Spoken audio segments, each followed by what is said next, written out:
Welcome everyone to the Best Damn Podcast. I'm your host, John Keane. As always, I would like to thank you guys for joining me. Ask that you please add, follow, check us out. Facebook, Instagram, Best Damn Podcast, Twitter, The Real Best Damn. Wherever you're watching from, make sure to hit the like, give us a thumbs up, leave a comment, let me know what you think, and share this link. Help me to get it out there. That way new people can find me. If you'd like to donate support, check the links in the description box down below. If you'd like to book a personal tarot reading, same goes for that as well. And I did see a couple of complaints before we got the show started. Sorry for the delay. I did have to push this one back a little bit tonight, so I do apologize for any delay for those of you guys that were waiting, but we're here now, right? And we're going to be talking about the ends justifying the means tonight, because I feel like that's kind of the position we find ourselves in, where almost anything in our society can be justified, based on this desired outcome. We see an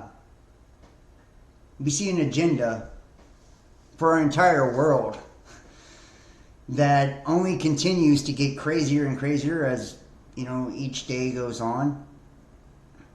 It almost seems like something out of a fucking science fiction novel at this point, like to see us being slow walked into this place where we have absolutely no privacy. All of our human rights, our individual rights, have basically been stripped, or damn near. And we even see this like programming, to where it's like there doesn't look like there's much hope, for a lot of people when they look at our society, when they look at the structure of our government, of our system as a whole. There's not a lot to be happy about. I know a lot of people really want change, and that's probably what has, attracted a lot of you to content like this and other stuff. It's like this desire for change. It's like we want something different. We don't know exactly how we're going to get it, but we know that what we have currently is not working. And awareness is a crazy thing. When you look at like the war on information and censorship and all of the things that are taking place right now, it's really obvious why it's so important to get you to feel powerless in your everyday life. It's so obvious why it's so important to dumb down the masses the way that they have. That way, it's to the point now to where we have no dependence on ourselves and our own critical thinking and the ability to use our own skills to determine, what's real and what's fake and, what's true and what's not, what's right and what's wrong. We're pointed in this direction or that, pointed to this expert or that expert to tell us, whether or not something is safe, whether or not something is right. And this is how the system works, right? This is how the system works. It's getting you to give away pieces of your sovereignty bit by bit, Your spiritual sovereignty goes to the religious system. The way that you see the legalities of the world and your individual rights goes to the legal system, And so on and so forth. And now it's to the point to where public opinion dominates basically all of our morality and what we're willing to do. It's like people will self-censor now just because they don't, want the lynch mob coming after them, online for saying the wrong thing or believing the wrong thing. When we see like society at this point of like degradation, the way that it is now, I feel like that's why it's so important for each and every one of us to really tap into ourselves and our own powers and really understand that it boils down to us being able to discern, what's good for us being able to discern what's right for us and not go off of, popular opinion or what the masses are pushing. Because I can guarantee you, the more that we look into the media, the more that the mainstream continues to push it down our neck, the more you're going to find yourself in confusion, the more you're going to find yourself being divided, not only amongst yourself, but against, your fellow human being. So tonight we're gonna look at, some articles, some things that are going on. We've had quite a bit of interesting stuff. The 70,000 that were trapped in Burning Man, which is a big giant fucking ritual. All of these at this point to me are, it's crisis acting. It's, every time that we run into one of these scenarios, that's ultimately what it boils down to. This is made for TV crisis, to where they can integrate some new fucking law or impose some new rule on the people, or discourage people from doing some type of action, We now know that they've got the next rollout of COVID and new variants, and this is going to push us into a whole nother level of an agenda we've already probably had too much of. A lot of people already have a fucking sour taste in their mouth after the last few years and what's taking place with all of that, but some people, they really just don't get enough, do they? They're all too excited to talk about the masks, and they're all too excited to talk about the jabs, and it's like, on what thing we need to fear next. And that's what drives a lot of this, and that's like the best method of control is fear. And they know that if you have the knowledge, and you've armed yourself with knowledge, and you've empowered yourself, that fear will no longer control you. It'll no longer push you to make choices and decisions.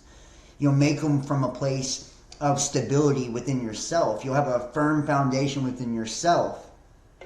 You won't be able to be swayed just because, they bring up something that might harm you or might get you sick or, sensationalize all these different things on television. We're going to go ahead and jump into this. I want to thank all of you guys for joining me. I see Kimberly F. in the house. Thank you so much. You're the best moderator ever, by the way. Gwendolyn Morales, Ginger Grimm, Silver Cart, thank you. I appreciate all of you guys. Rhonda Marlowe. If you guys haven't checked out the tarot readings, check those out. I have posted some of the monthlies for September, and I haven't got them all out yet, but I posted like the first 4 or whatever today. If you guys are into that, check that out. And like I said, man, we got all types of cool content on this channel, so donate, support. You can join us over on Patreon for the private content. I did get all that updated for those of you guys that was asking. Let's go ahead and jump into this. It's never a dull day. It's never a dull day, and I do apologize for the delay, like I said. So, and we're gonna be looking at AI and fucking robots and all types of weird shit tonight. So it's a pretty mixed bag. The Bidenomics, the newlyweds in San Francisco looking for a nice 1-bedroom, 0-bath starter tent. And this is pretty much accurate, right? And this is making the joke of like inflation and like where things are at right now as far as economics go. Like a lot of us are paycheck to paycheck as it is, and the state that we find ourselves in now, it's like, this is becoming a real reality. And anybody that ever, if you live in a city of any kind, then you already know, like, there is a real deal problem when it comes to, like, the homeless population. I once heard a statistic somewhere that basically said that there is more empty houses in the United States than there are homeless people, which just kind of shows you how fucked up things are in our world and how, how our priorities really are. Like most people, they're not seeking to help their fellow man in any way, shape, or form. It's really to, line their pockets and get richer. And, that's ultimately what the American dream has been about, and I guess will continue to be about. We have scientists growing animals in artificial wombs, and this is just the tip of the iceberg. It takes 9 months for a fertilized egg to develop into roughly a 7-pound baby, and during that time, the person carrying the baby gets to feel the miracle of life growing inside of them. They can expect to experience a slew of unpleasant side effects from nausea and vomiting to breathing difficulties and back pain. That's during a normal pregnancy. In the U.S., about 8% of them include complications that threaten the health of the baby carrier or the fetus.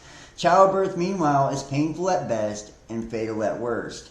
Even when a pregnancy and birth is uncomplicated, the person who carried the baby is often left with lifelong changes in their physical and mental health. But what if technology could eliminate the need for anyone to go through pregnancy and childbirth to have a baby? And this fucking reminds me of like Superman. You guys remember Superman, how like nobody had babies, they were just like grown and shit? Just saying. Artificial wombs. While a typical healthy pregnancy ends around 40 weeks, babies born just after 21 weeks in the womb have survived thanks to incubators, devices that keep prematurely born babies warm and safe until their bodies are developed enough to live outside the hospital's neonatal intensive care unit. At the other end, in the beginning, embryos for in vitro fertilization are typically grown in the lab for a few days before implantation. Researchers have even grown embryos outside the body for up to 2 weeks, and they could probably go longer.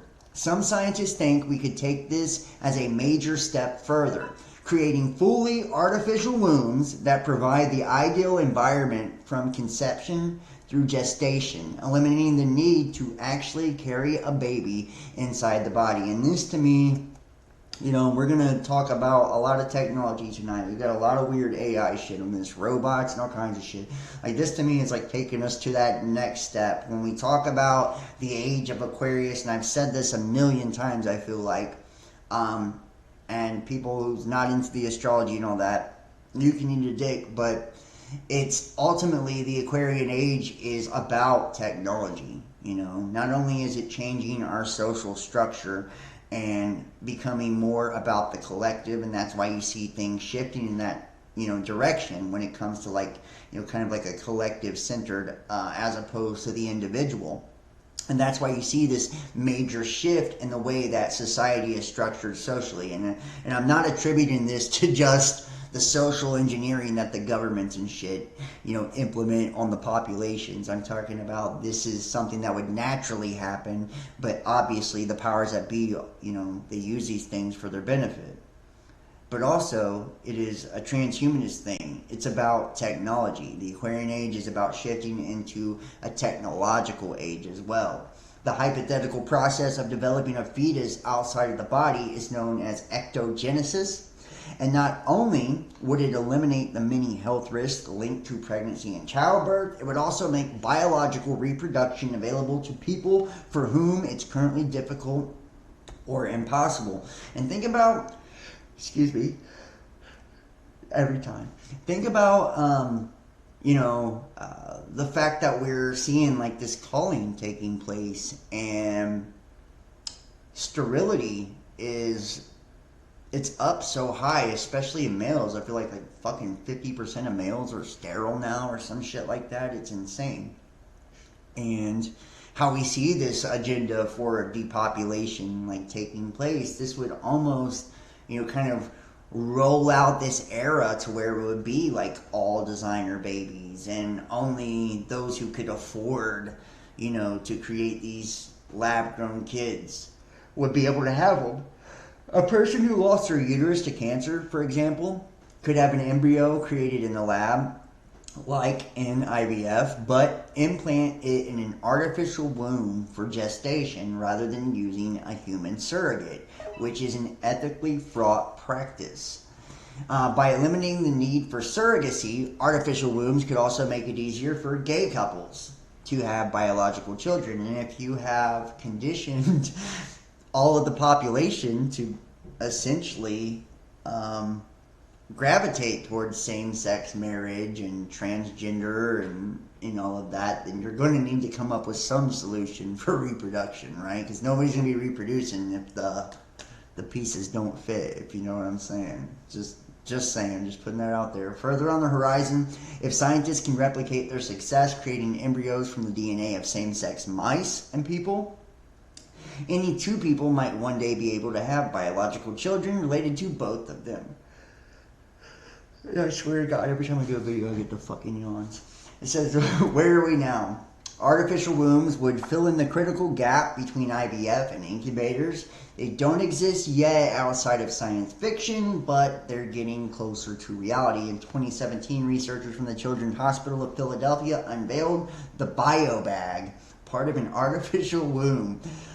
They are developing for prematurely born babies, known as Extend, extra rotating environment for neonatal development. And let's see if you guys have sound here. I'm checking out the bio bag.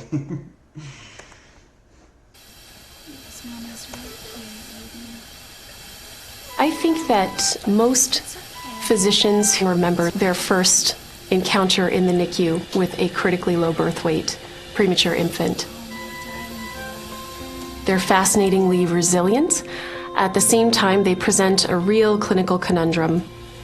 Just looking at them, it is immediately clear that they shouldn't be here yet. They're not ready. The first health challenge the very preterm babies face is actually surviving being born very preterm. Amongst those that survive, the challenges really are some of the things we all take very much for granted: walking, talking, seeing, hearing, and developing along the normal path. Many of the infants that are born preterm, once they leave the hospital, can be institutionalized. Many of the infants have cerebral palsy. In the United States, about 1% of all infants are considered significantly premature. And so the frequency of prematurity has increased significantly in the last 2 or 3 decades. So the problem isn't going away.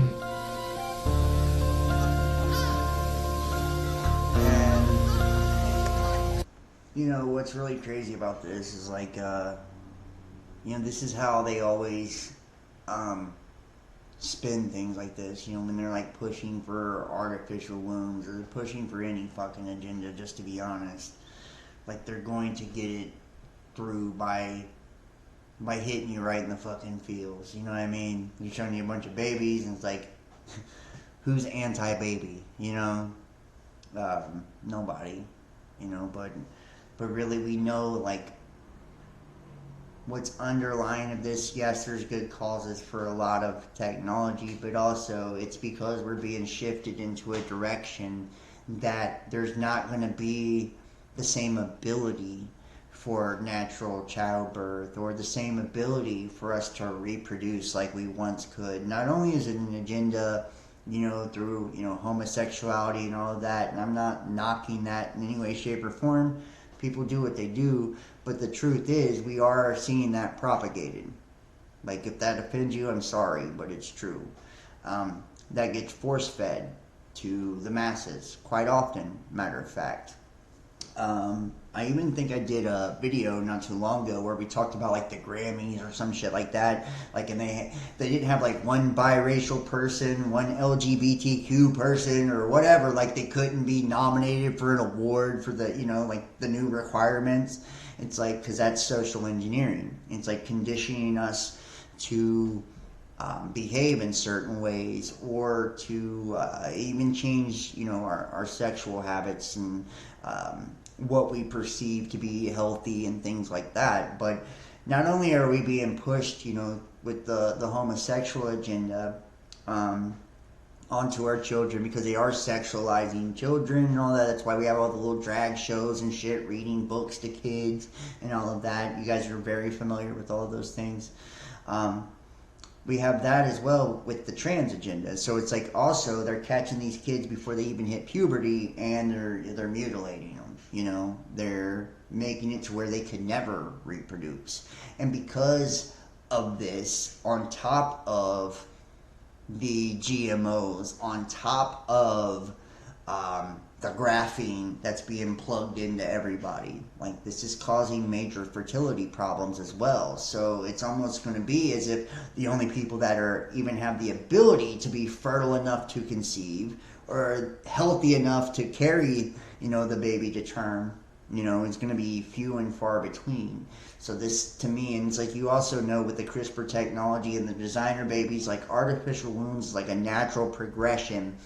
And once again, it puts like, it takes not just your child to the state, which we know, according to Alice Bailey in the 10-point plan of the New World Order, one of the agendas is to have the state raise your children, right? And in essence, that's what we've experienced, and that's why kids go to school at younger and younger ages, and they try to, keep the parents out of shit now as much as possible. And parents are also happy to do it because most of them are sacks of shit now anyways. We now see, like, this could become something where the state, like, fucking farms children. I know that seems kind of, like, far-reaching, just from something like this, an artificial womb. It's like, how can you come up with that, It's like, but if you see, like, or know what the end goal for a lot of this is to take every one of your abilities as a human being away. And that includes the right to reproduce. It includes the right, you know what I mean? And that puts the state or the government in charge of all of these things. So it's like, they're the ones creating these problems, by the way, too. Fertility and all of this, from their chemicals and, things that they're force feeding us with, and the shit and the food. Like, we wouldn't even be having these fucking defects. And the way that we're being socially engineered which is counterintuitive to reproduction in general, which creates disease and all of this. It's like problem, reaction, solution, and, the problem is created. They anticipate the reaction and they have the solution ready, but they're the ones who created the problem to start with. It says, unlike incubators currently found in hospitals, inside NICUs, the biobag is filled with lab-made amniotic fluid, the same liquid that surrounds a baby in the womb. Oxygen is added to the fetal bloodstream via a device attached to the umbilical cord. Fetal lungs are designed to function in fluid, and we simulate the environment here, allowing the lungs and other organs to develop while supplying nutrients and growth factors, said fetal physiologist and Extend developer Marcus G. Davey. To demonstrate the biobag, researchers removed lamb fetuses from their mother's wombs at what would be the equivalent of 23 to 24 weeks in human pregnancy. Most human babies born at 24 weeks or earlier don't survive, and those that do have a high chance of lifelong health problems. And the animals continue developing for up to 4 weeks inside the biobags, getting bigger, growing wool, and opening their eyes. And you can see the image of the lambs right here. And isn't it funny, right? Anyways, members of the Extend team have since founded a startup, Vitera Biomedical, which has raised $100 million from Google Ventures, among others, to further develop the device and support its first clinical trial. And it's like, once again, this is in cahoots with Google. So, there's your technological connection, as if you needed one. Just kind of showing you this is the direction that we're going, and we're going in this direction on many fronts, many fronts. Matter of fact, Chinese scientists have created companion robots. So, like I said, technology. This is the Aquarian Age. This is what it's truly about.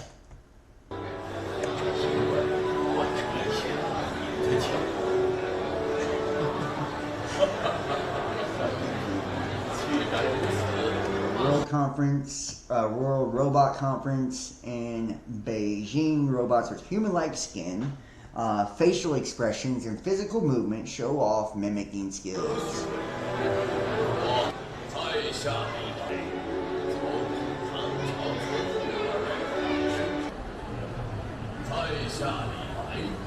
They're able to interact with humans by generating corresponding facial expressions. Chinese developers want the robots to be able to provide emotional support, mirroring the role of a friend or a family member. 其实现在很多年轻人也很孤独，然后大家这个在 very lonely now. Many people probably don't have many friends, and they have no family or partner. 这个进入到社会中之后，可能很多人也没有太多的朋友，然后也没有家人的陪伴，也缺少伴侣。那么将来这种情感陪伴，甚至是 demands for this kind of emotional companionship and even partner robots in the future.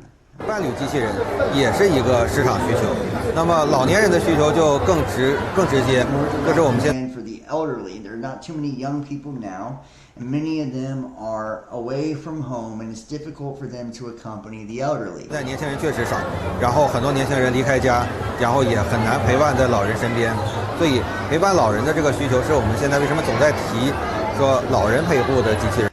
Why are we always talking about companion robots for the elderly? It's because there's an obvious and direct demand. And once again, like I said, they always paint up whatever the agenda is. Like, oh, you don't want old people to be happy? You know, you don't want old people to have somebody to hang out with? 这是因为这个需求它很明显、很直接。对，要名片交换完了以后呢。That's pretty wild. Imagine like companion robots and shit like that. I mean, we've already had people that have literally married, you know, AI over in China. So I feel like they're definitely paving the way for all of that. But it's like, think about it. If you have a population that,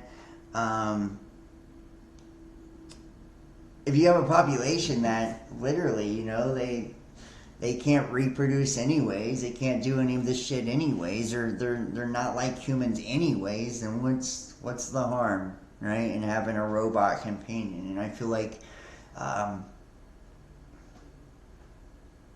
sex robots and things like that will probably be like a real deal reality. Like matter of fact, I would be willing to bet that would become a real deal reality, you know, and you could probably even see like that being advertised as like something like safer than, you know, prostitution and things like that.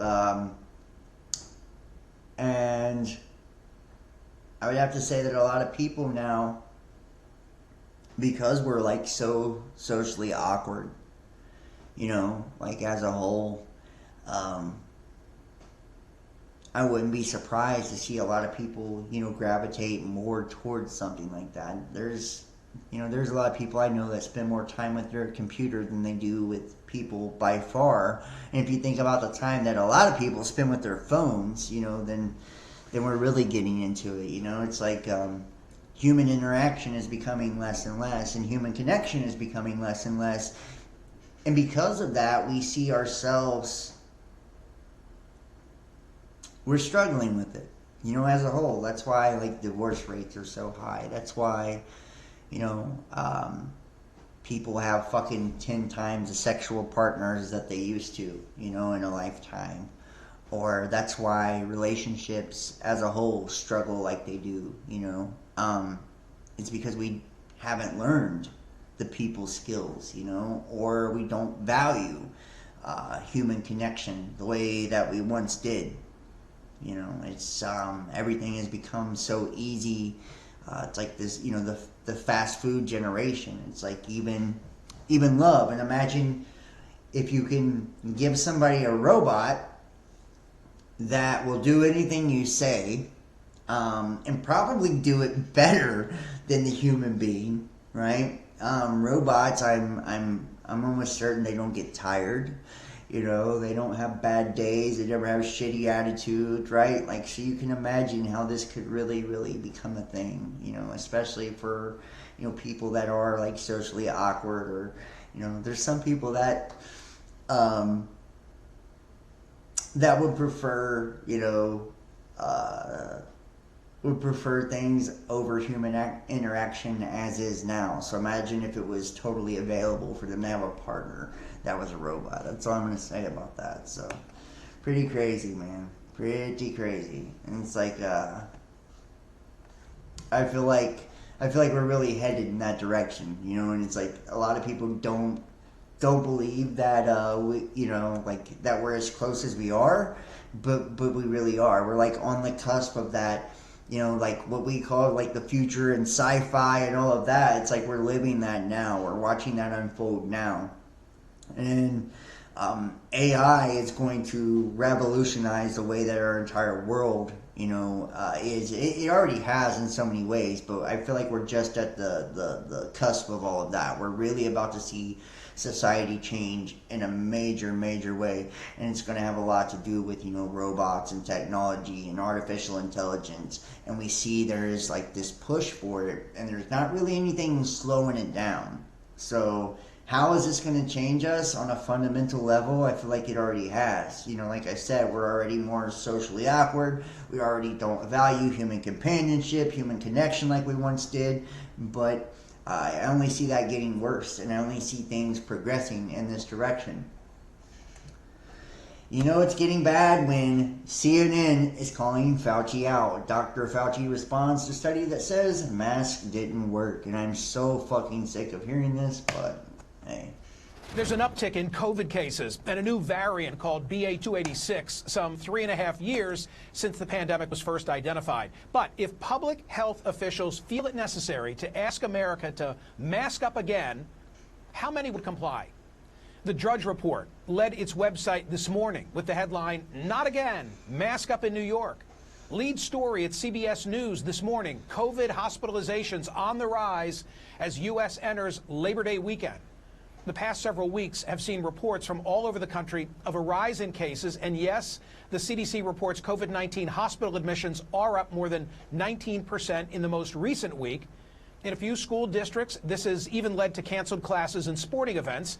A handful of companies and schools have responded to outbreaks on their premises by reinstating mask mandates. Among them, several hospital systems, including Kaiser Permanente in Northern California, Morris Brown College in Atlanta, Dillard University in Louisiana, Lionsgate Film Studio in Santa Monica. But so far, those have been the few exceptions. And this graph shows how the current rise in hospitalizations compares to past surges, less than half the numbers this time last year and still lower than they've been for about 80% of the pandemic. But if things get worse, it may be hard to get people to revert to an abundance of caution. According to Gallup, in the first 2 years, public confidence in the U.S. healthcare system has dropped from 44% to 34%. And Donald Trump took to Truth Social to again make the issue political, accusing the latest outbreak to be hype designed to impact the 2024 election. But to every COVID tyrant who wants to take away our freedom, hear these words: we will not comply. So don't even think about it. We will not shut down our schools. We will not accept your lockdowns. We will not abide by your mask mandates. And we will not tolerate your vaccine mandates. Joining me now to discuss. He said, don't even think about it. We will not comply. You gotta love Trump, stirring up the pot here. Mississippi recently publicly said that the state will not adhere to another mask mandate. Well, how about that? I'm glad about that. I don't see none of the shit here in Cincinnati. Not yet. But I don't have a lot of faith in the fucktards around here.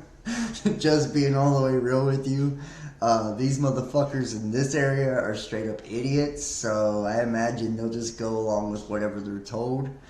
That is really wild, though. It's like even crazy that... Does it not blow your fucking mind that they're even trying to do this again? It's like fucking... We're just now hitting September, and they're like, hey, we're about to get close to fall, close to winter. You know what I mean? Like, we're going to go ahead and gas you up and get you ready before it ever even comes. It's so wild. I can't... For the life of me, I can't fathom how people still go along with this, and you can guarantee there's going to be a million idiots lined up to go get their next fucking round of the nonsense, and they'll be shaming you for not doing it too, because that's what idiots do, so. This is Dr. Anthony Fauci. He, of course, is the former director of the National Institute of Allergy and Infectious Diseases. Dr. Fauci, nice to have you back. How worried are you that people will not follow advice to wear masks if we get to that? Well, Michael, that's a very good question. As you said, if we get to that, I mean, we're starting to see a surge of cases, as you mentioned, about an 18 or 19% increase in hospitalizations. certainly going in the wrong direction with looks like a late summer and into the fall surge. How bad it's going to get, we don't know. As you know, this is a very unpredictable virus, has shown us that over the last 3.5 years.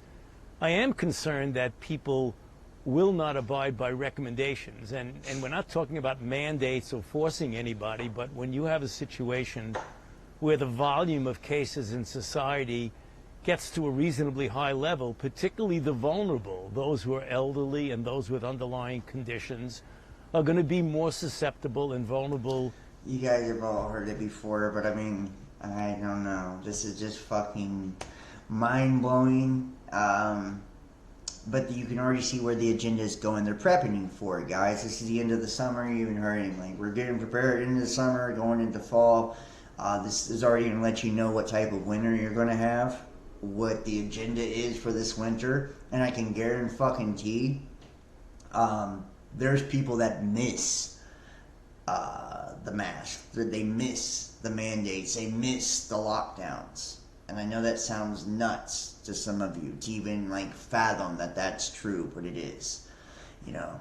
And I think we're gonna see them try to push this, you know, at least one more time. And in the winter, I don't know if they're gonna go as far as mandates again, but I feel like I would hope that people would not, you know, be as gullible as they've been in the past, but you know, I'll be honest with you too, I don't have that much fucking hope when it comes to the population. You know, if we've seen anything,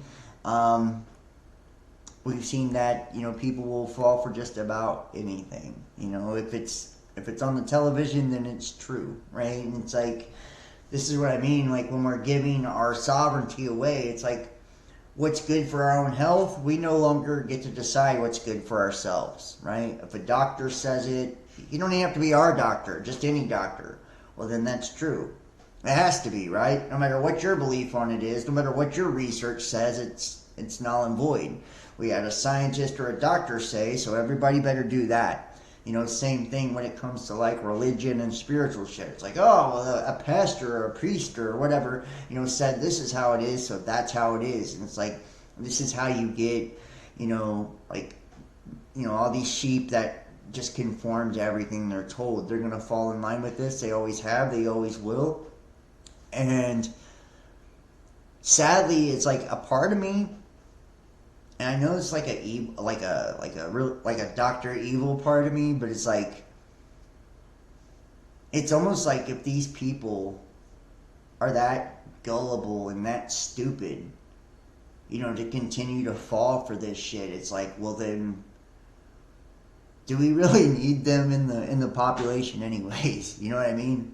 Like, and I know that sounds terrible, but it's like, if we're going to thin out the herd, isn't it best we thin out the dummies first, you know?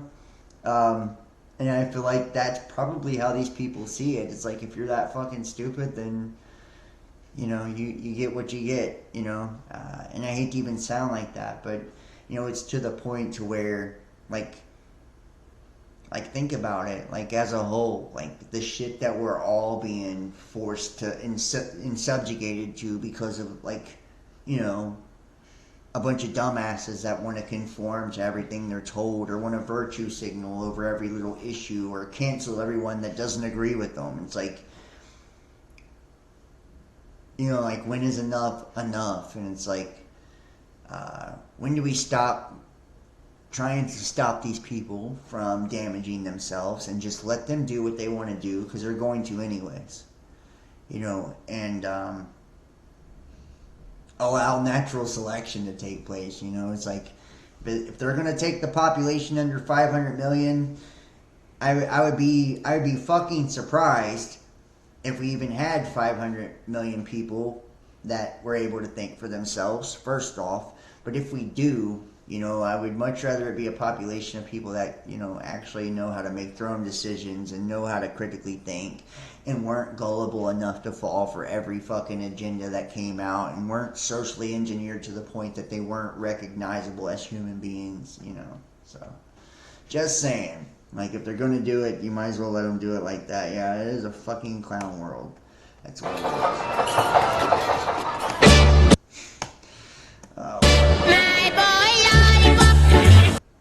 fertility festival in Japan. It just gets better and better. Moving on. We have, last time they did this was during the COVID pandemic. What are they preparing again? FEMA to blast all smartphones, TVs, and radios with mass alert tests on October the 4th, 2023. And I feel like the first time that this happened was actually when Trump was in office. And it was like in October then too, back in like 2017. So, here it is. Hold on. I've got the...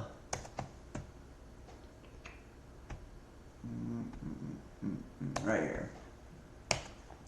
FEMA to blast all smartphones, TVs, radios with mass alert tests on October 4th. On Wednesday, October the 4th at 2:20 p.m. Eastern Time, every TV, radio, and cell phone in the United States should blare out the distinctive, jarring electronic warning tone of an emergency alert, accompanied by a notice along these lines. This is a nationwide test of the emergency alert system issued by the Federal Emergency Management Agency, covering the United States from 1420 to 1450 hours Eastern Time. This is only a test. No action is required by the public. This is a nationwide test of the emergency alert system issued by the Federal Emergency Management Agency. No action required by the public. FEMA's last test occurred in 2021 during the COVID pandemic. At the time, the emergency agency sent test alerts nationwide, causing all phones, televisions, and radios to blast an annoying sound. And it's crazy. And let me see, it's right here's the actual thing. The FEMA and FCC plan for the nationwide emergency alert test for October 4th, 2023. And it says, in coordination with the Federal Communications Commission, the FCC will conduct a nationwide test of the emergency alert system and wireless emergency alerts this fall. The national test will consist of two portions testing the WEA and the EAS capabilities. Both tests are scheduled to begin at approximately 2:20 p.m. Eastern Time on Wednesday, October the 4th. The WEA portion of the test will be directed to all consumer cell phones. This will be the third nationwide test, but the second test to all cellular devices. The test message will display in either English or in Spanish, depending on the language settings of the wireless handset. The EAS portion of the test will be sent to radios and televisions. This will be the seventh nationwide EAS test. FEMA and the FCC are coordinating with the EAS participants, wireless providers, emergency managers, and other stakeholders in preparation for this national test to minimize confusion and to maximize the public safety value of the test. The purpose of the October 4th test is to ensure that the systems continue to be effective means of warning the public about emergencies, particularly those on the national level.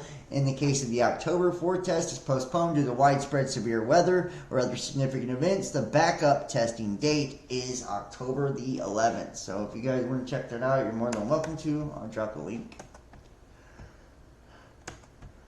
Sheesh.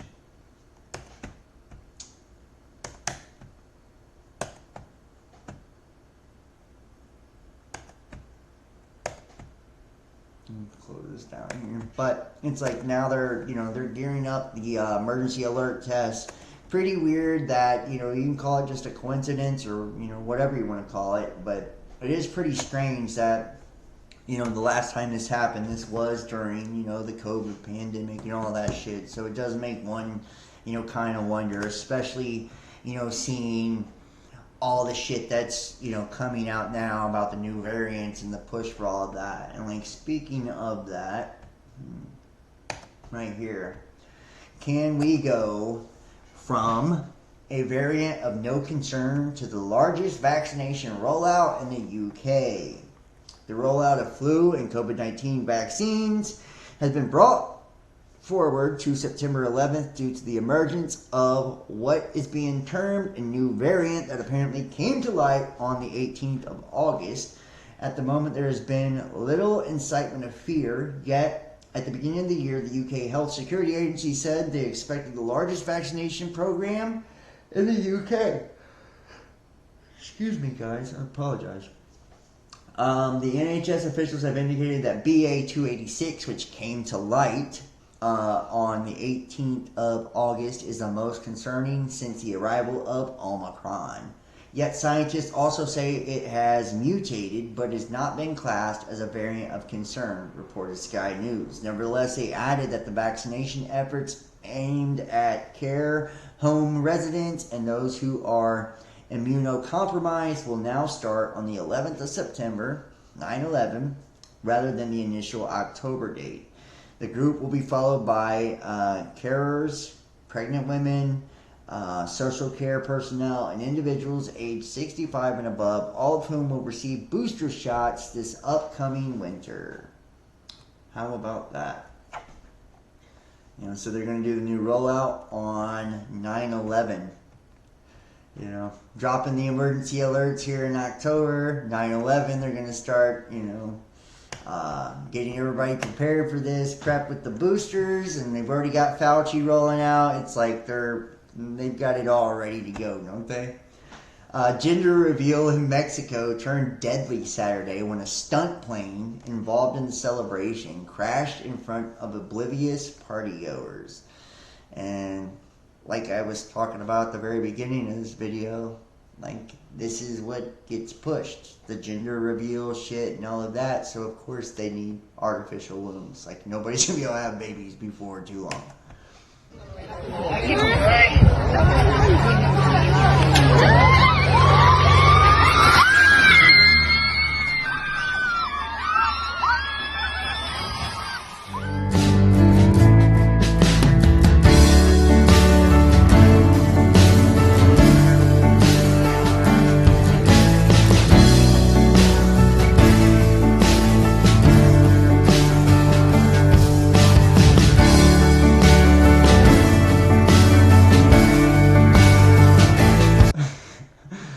Oh my gosh.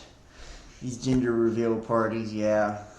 So, don't have a gender reveal party for your baby. And of course they got to demonize something like that. The U.S. returning nukes to the U.K. base reveals desperation behind NATO's standoff strategy. And I don't know if I have that article up here.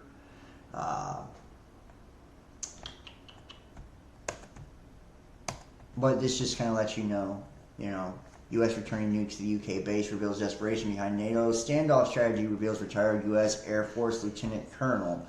The U.S. deployment of F-35s and nuclear weapons to the U.K. is being cast as a response to tensions with Russia, but it is in fact a consequence of long-established U.S. plans to revive a Cold War-era strategy of a nuclear standoff as a way to assert U.S. power. A former Pentagon analyst and U.S. Air Force commander told Sputnik. U.S. newspaper has revealed the Pentagon's plan to return U.S.-owned nuclear bombs to the United Kingdom after a 15-year absence, with $15 million set aside for new support facilities at RAF Lakenheath, north of London. The switch will parallel the replacement of aging F-16 Falcon aircraft with newer F-35 Joint Strike Fighters, stealthy jets cleared to carry B-61-12 variable yield nuclear bombs. According to a congressional budget request for next year, the funds will help build a 144-bed dormitory that will house the increase in enlisted personnel as a result of this potential surety mission. Pentagon jargon term for the handling of nuclear weapon, according to experts. And isn't that, that kind of lets you know which direction things are going, as if you couldn't tell. I mean, I feel like it's more of like a fear thing, right, to keep the masses, with their asses puckered, waiting on, nuclear war. But that's just my opinion. We'll see. I mean, that could be, part of this, but, I've never really bought into the whole nuclear war thing per se. Unless it was some other type of disaster and they tried to blame it on nuclear war, like an asteroid impact or something like that.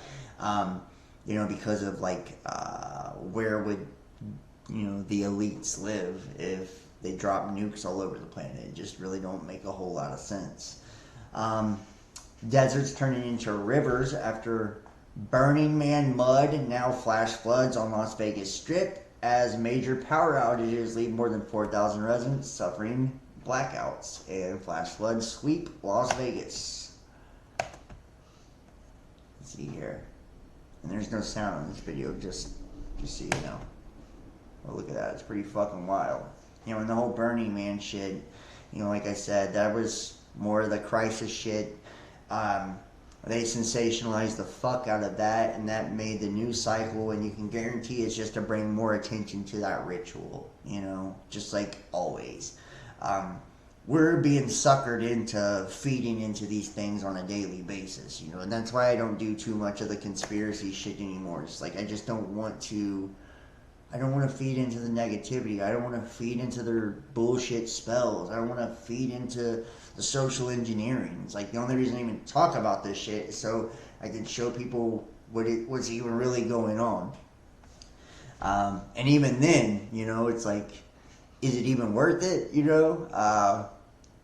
Because, you know, they just censor us and all that. It only ends up hurting us in the long run. So, dramatic footage captured in Louisiana shows an intense fire tornado swirling amid the Pirate Cove fire. Look at that. It's fucking wild. A fire tornado.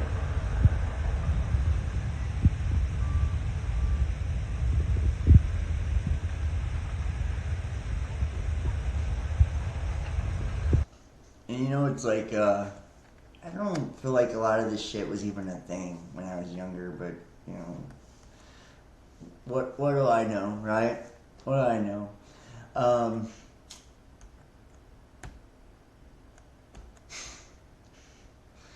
We'll move forward here, guys.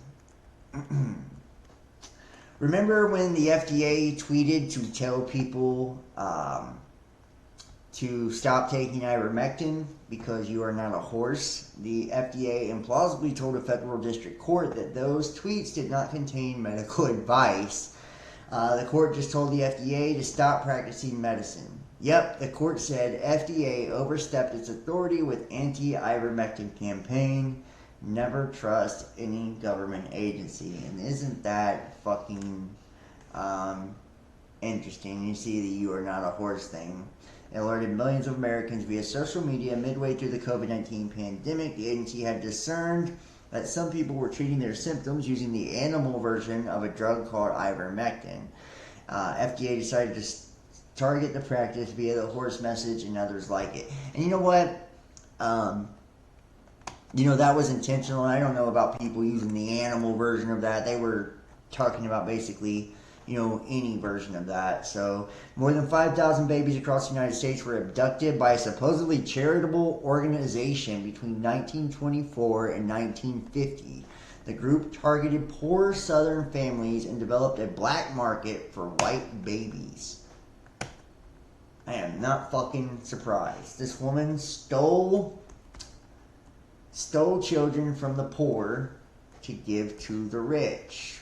What a class act.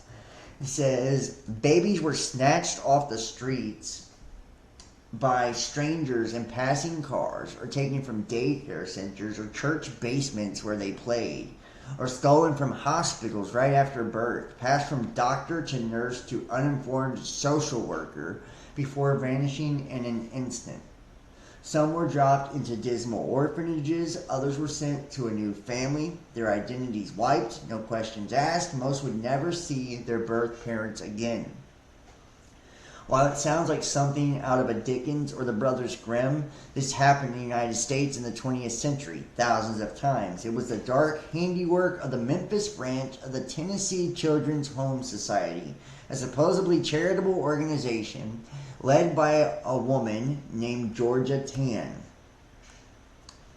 Tann was a Pied Piper without scruples. She was a mastermind behind a black market for white babies, especially blonde, blue-eyed ones, that terrorized poor Southern families for almost 3 decades. It's estimated that over 5,000 children were stolen by Tann and the society between 1924 and 1950, and that some 500 died at the society's hands as a result of poor care, disease, and it is suspected abuse. Particularly vulnerable were newborns. In 1945 alone, as many as 50 children perished in a dysentery outbreak. The precise figure, like so many terrible details about the society, is not known. Tan had various means of procuring babies and children for her wealthy customers. She bribed nurses and doctors in birthing wards who would then tell new parents that their babies had been stillborn. Her organization was quick to snatch babies born in prisons and mental wards. Older children were grabbed off the street by Tan's agents and were told their parents had died. To cover their tracks, the society falsified adoption records and destroyed any trace of these children's origins. Lisa Wingate brings these shocking crimes and their long-term emotional impact to light in her affecting new novel, Before We Were Yours. Wow. That is fucking crazy. Look at that, the picture of this. Tan's background was privileged. She was born in 1891, where her father was a district court judge.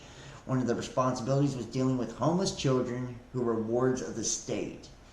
George's elder brother, Rob Roy Tan, may have been one of those children adopted by the Tan family. That is crazy. She had designs on a career in the law, but her father deemed that profession too masculine for his only daughter. Forced to study music, she taught for a time before finding a job in the nascent field of social work. Working as a field agent for the Mississippi Children's Home Finding Society in Jackson, she may have gotten a taste for the power that she would later wield over so many families. She began placing poor children in adoptive homes without the consent of both birth parents. Child welfare laws weren't as strict as they are today, allowing Tan to wheel and deal in her role, but Tan was not careful with her work, nor with covering up her trail. At least one birth parent sued for the return of her children. It seemed Mississippi was not the right market for the baby resale business. Judge Tan had connections in Memphis, and after a brief foray in Texas, his daughter moved there to work for Tennessee Children's Home Society in 1924. Soon after, she launched her adoption racket. To drum up business, Tan placed advertisements aimed at potential adoptive parents in newspapers. One featured a photo of smiling, tow-headed infants with the caption, "Want a real, live Christmas present?" As if children were dolls or puppies. That is so fucking crazy. And I've heard this,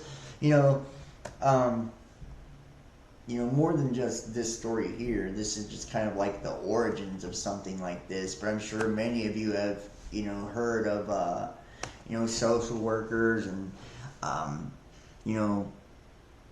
the end justifies the means. That's right. Social workers and things like that, actually being involved in the abduction of children for decades. I mean, Children's Services has been caught up in this shit, quite a few times. And I feel like the last time we seen this, I think it was in Pennsylvania, where it had happened. But I mean, this is quite a bit older of a story. It just shows you how long this shit's been going on. And what's crazy is a lot of people don't believe that this, this type of shit is real.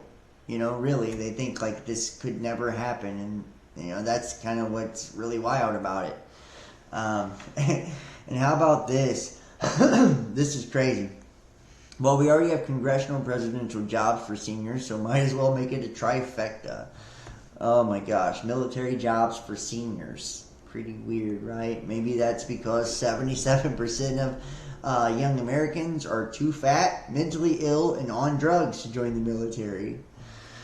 Anyone ever heard of targeted individuals? And I'm sure quite a few people that watch this channel are actually familiar with this. And if you're not, I hope you never have to be, familiar with the TI or what it's like to experience that. I myself have, personally had experience with this, and it's nothing nice. It's really crazy. But what is a targeted individual? A targeted individual, or TI, is someone that has been selected by the deep state, usually the FBI, the DHS, or the CIA, to unwillingly participate in an experimental CIA torture program. This program was developed under the CIA's MK-Ultra project and is designed to break down the individual and neutralize a person using psychological, physical, and emotional stress. The ultimate goal of this program is to control the entire population through intimidation, fear, and threats. Political activists, labor union leaders, scientists, and whistleblowers are some of the main targets of the program. However, some people are randomly chosen.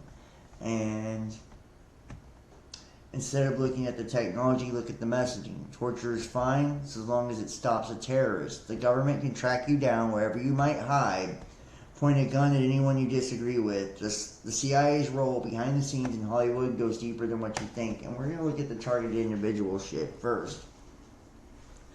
A targeted individual, and this is from targetedjustice.com. And somebody told me that this was actually a CIA site too, so I would really like to know how many people, in the chat, have actually experienced, something like this, the targeting. I would be really interested to know that. I bet it's a lot, for real. In this chat, at least, I bet it's a lot. Most terrorists are false flag terrorists or are created by our own security services. In the United States, every single terrorist incident we have had has been a false flag or has been an informant pushed on by the FBI. That's David Steele, Marine intelligence officer and former CIA officer. The CIA and FBI are behind most, if not all, terrorism. Ted Gunderson. The CIA formed ISIS. The CIA is funding ISIS through secret Swiss bank accounts. 30 FBI agents checked into the Mandalay Bay Hotel 2 days before the shooting in Las Vegas. And that was my first viral video, was back then. And you see kind of how it works. And before we get into this, let me drop this link in the chat for you guys that, if you guys are interested. Sorry, I didn't drop the FEMA link earlier. Okay, there we go.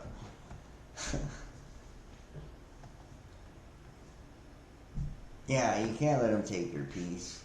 I mean, honestly, it's pretty wild. But you see here the target individual program. They go through like this little diagram of kind of how it works.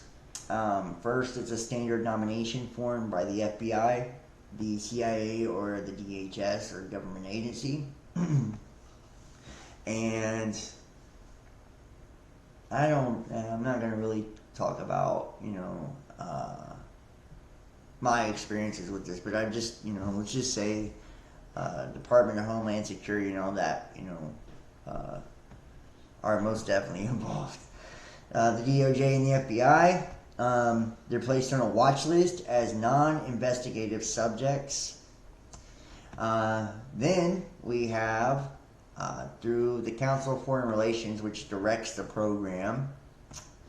The CIA Denver provides funding and the PSYOPs for this as well. The NSA then hacks phones and electronics through the DHS and FBI at the Fusion Center, and this is where the gang stalking, the house break-ins, the chemical attacks, and the poisoning begin to take place. And this is with the intent to destroy family relations and for isolation.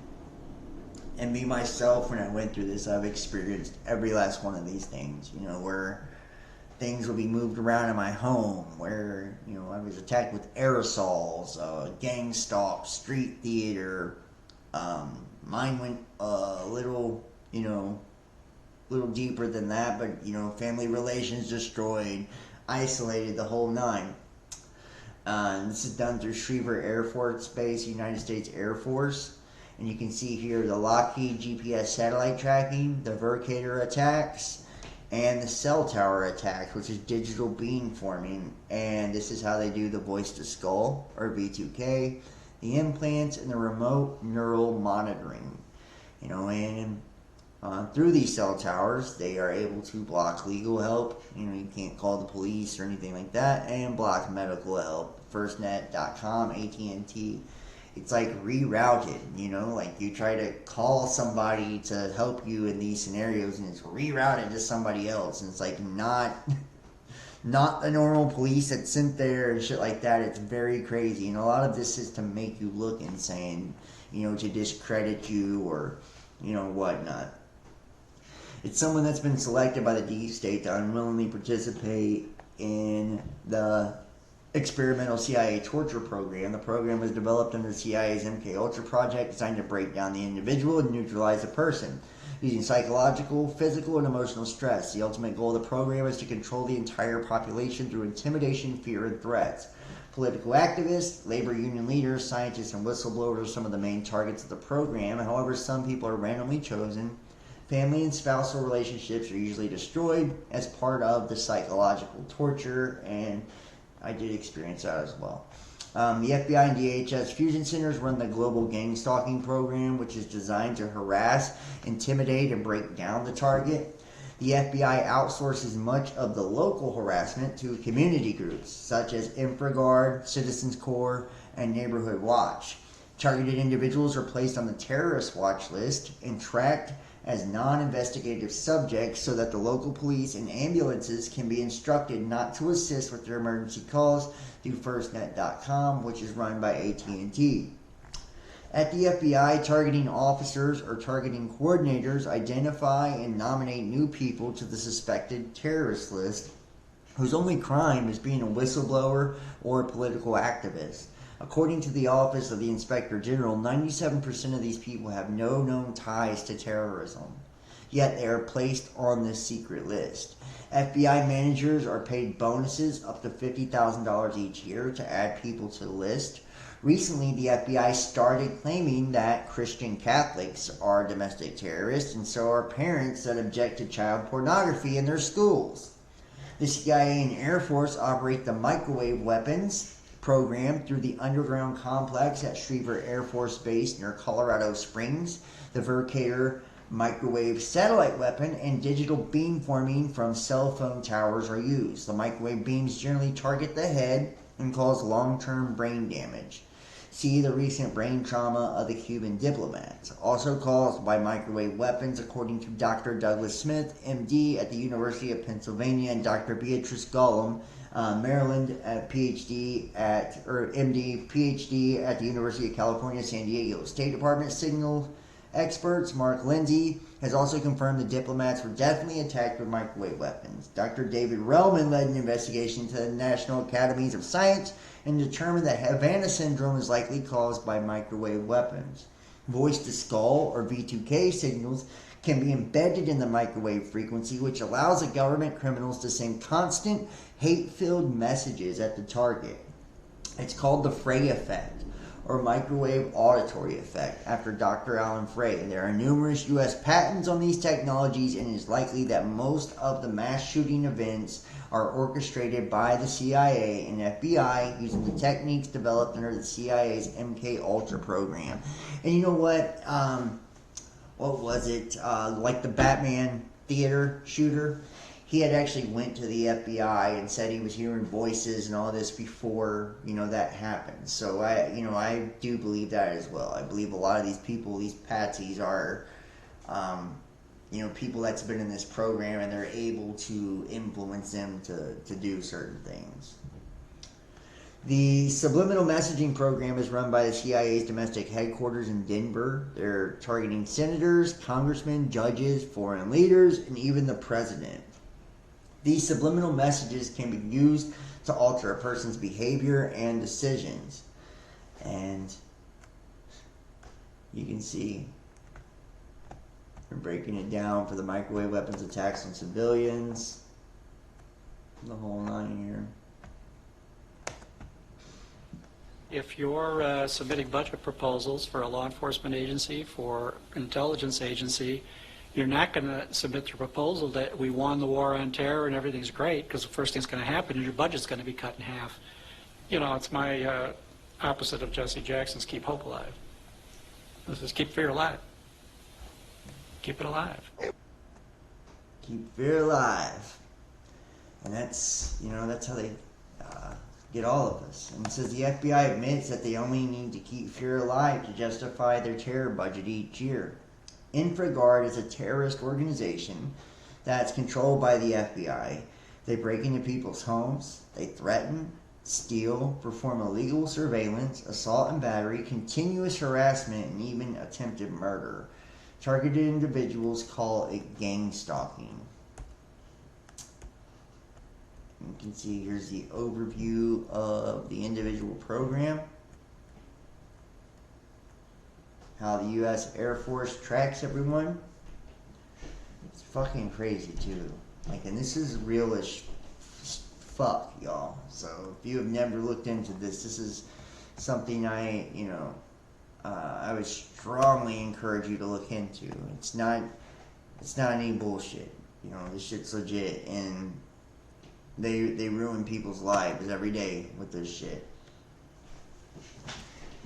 Matter of fact, I've had a number done on me from that stuff. It took me a very long time, to recover from that, and it's like, I don't know if it ever really ends, Washington, D.C.'s role behind the scenes in Hollywood goes deeper than you think. On television, we found more than 1,100 titles received Pentagon backing, 900 of them since 2005, from Flight 93 to Ice Road Truckers and Army Wives. Now think about that.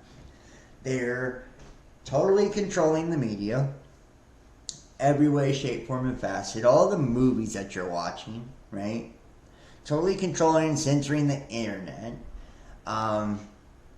And then at the same time, anybody who steps out of line or dares to speak up against it, they then put you in programs to target you and torture you electronically and track your every move and treat you like a fucking terrorist just for disagreeing with, something they do.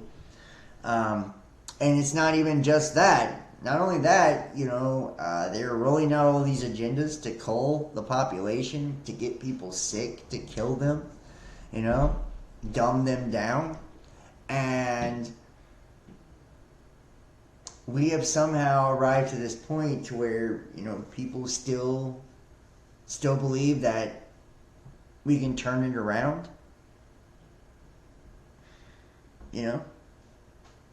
Do you still believe that we can turn it around? Trust the plan, right? Trump will fix it. And there are people that really believe that. People that really genuinely believe that. That, you get the right guy in office, that all of this is just going to go away. That this war against the deep state is going on. You got somebody on your side. The U.S. government and Hollywood have always been close. D.C. has long been a source of intriguing plots for filmmakers, and L.A. has been a generous provider of glamour and glitz to the political class. But just how dependent are these two centers of American influence? Scrutiny of previously hidden documents reveals that the answer is very. We can now show that the relationship between U.S. national security and Hollywood is much deeper and more political than anyone has ever acknowledged. It's a matter of public record that the Pentagon has had an entertainment liaison officer since 1948. The Central Intelligence Agency established a similar position in 1996. And although it is known that they sometimes request script changes in exchange for advice, permission to use locations and equipment such as aircraft carriers, each appeared to have passive and largely apolitical roles. Files we obtained, mainly through the U.S. Freedom of Information Act, show that between 1911 and 2017, more than 800 feature films received support from the U.S. government's Department of Defense, a significantly higher figure than previous estimates indicate. These included blockbusters such as Transformers, Iron Man, and Terminator. Isn't that fucking crazy? Right? That is fucking crazy.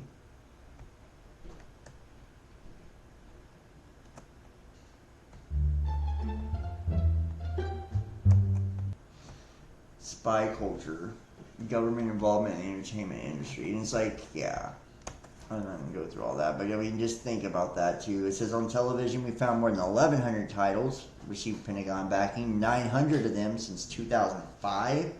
And when we include episodes from long-running shows like 24, Homeland, and NCIS, as well as the influence of other major organizations like the FBI and White House, we can establish unequivocally for the first time that the national security state has supported thousands of hours of entertainment.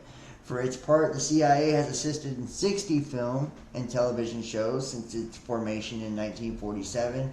It's a much lower figure than the Department of Defense, but its role has nonetheless been significant. And think about that. The Department of Defense not only passing out jabs, they're also making the movies now. So And I guess it appears they've been making the movies for a very long time, right? If you really think about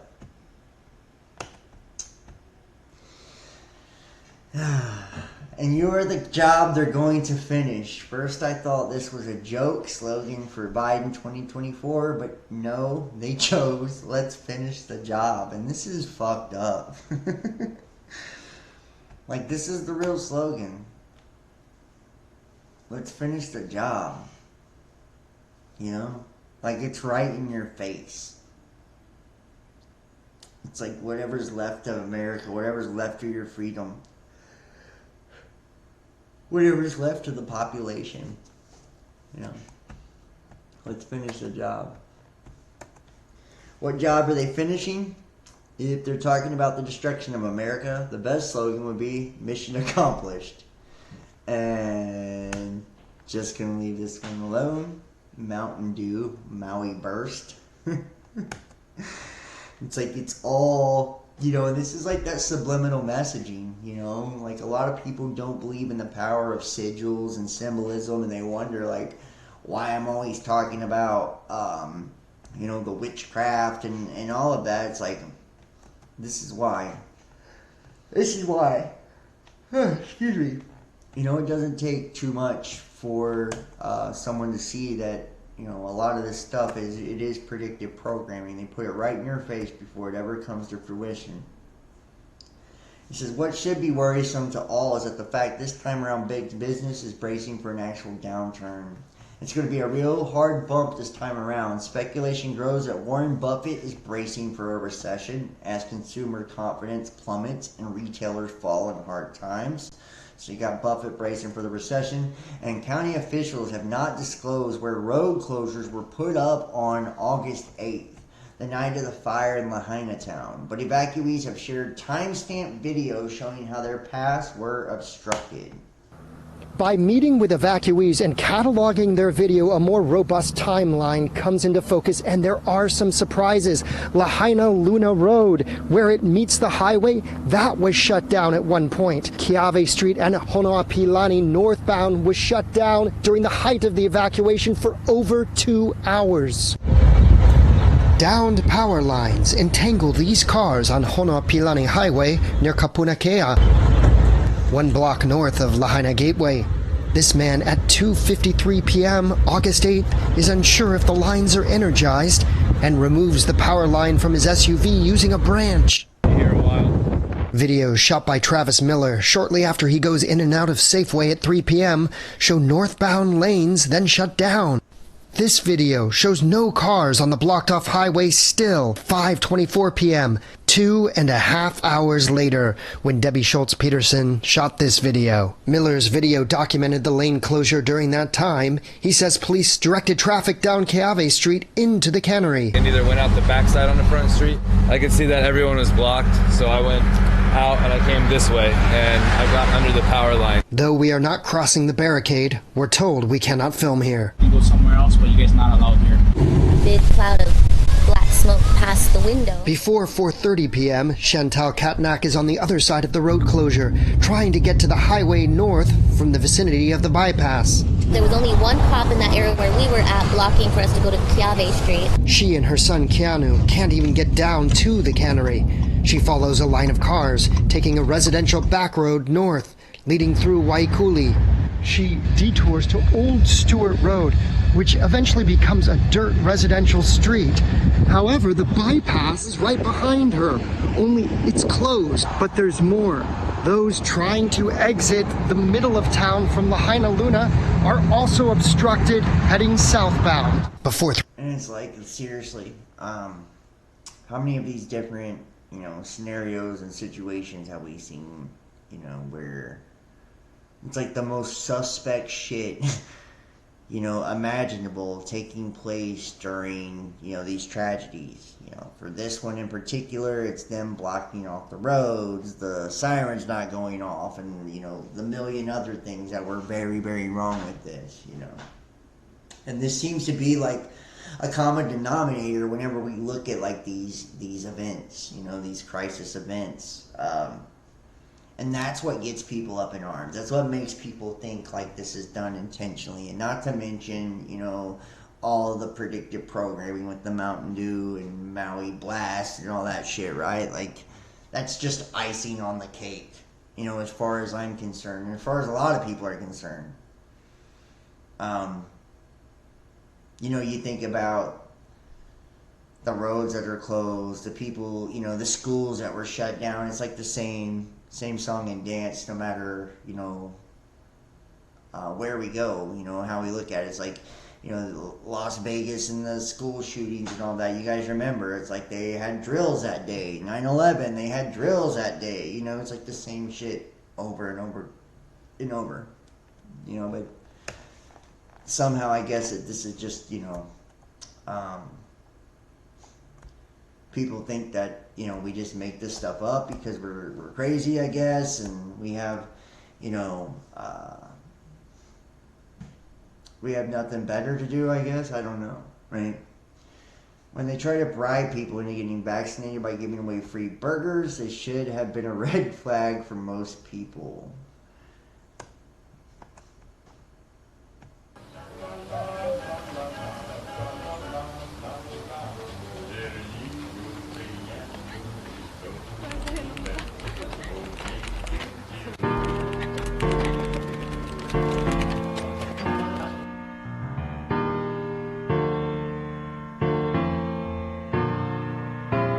I live free like a bird in the sky. If you're really living, no need to ask why. What's meaning? Who needs it? People that are scared, so they project a meaning onto life out of fear. I'm rap psychoanalyst who smokes a bit of every now and then just to study what a habit is. If life is a dream, I hope that I've begun awakening. My goal ain't to settle down and give a girl a wedding ring.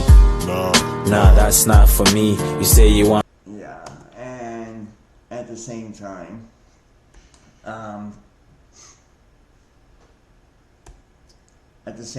we're still, you know, we're not even allowed to talk about these kind of things. You know, it's like, I'm never surprised, like, anytime I do a video now, like, it never fails. I get a strike if I mention the wrong thing. You know, I can't tell you how many channels I've had deleted, I've been demonetized, and it's like, just merely talking about it and bringing the shit up, you know.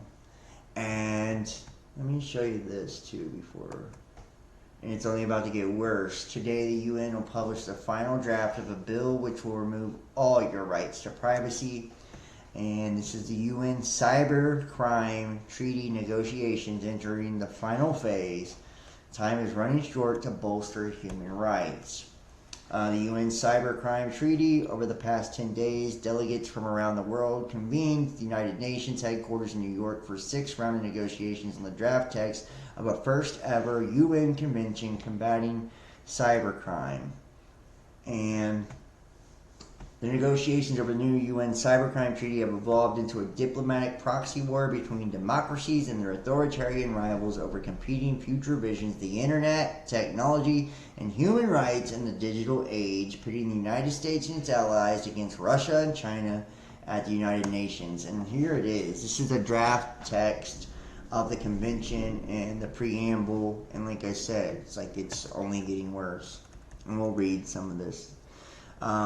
The state parties present convention, bearing in mind the purposes and principles of the Charter of the United Nations, noting the information and communications technologies, while having enormous potential for the development of societies, create new opportunities for perpetrators, may contribute to the increase in the rate of diversity in criminal activities, and may have an adverse impact on states, enterprises, and the well-being of individuals and society as a whole.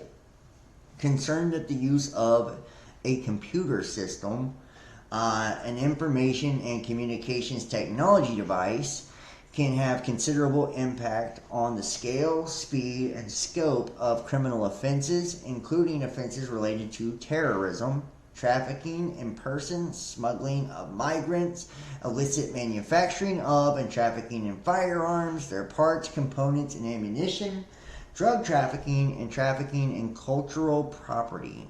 convinced the need to pursue as a matter of priority a common criminal policy aimed at the protection of society against cybercrime, the use of information and communications technologies for criminal purposes by, inter alia, adopting appropriate legislation establishing common offenses and procedural powers, and fostering international cooperation to prevent and combat such activities more effectively at the national, regional, and international levels, determined to deny safe havens to those who engage in cybercrime, the use of information and communications technologies for criminal purposes by prosecuting these crimes wherever they occur, stressing the need to enhance coordination and cooperation among states, including providing technical assistance and capacity building to countries, in particular developing countries, upon their request, to improve national legislation and frameworks to enhance the capacity of national authorities to deal with cybercrime,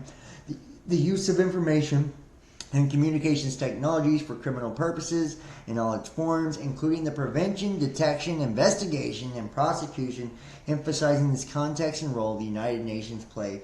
And it goes on here.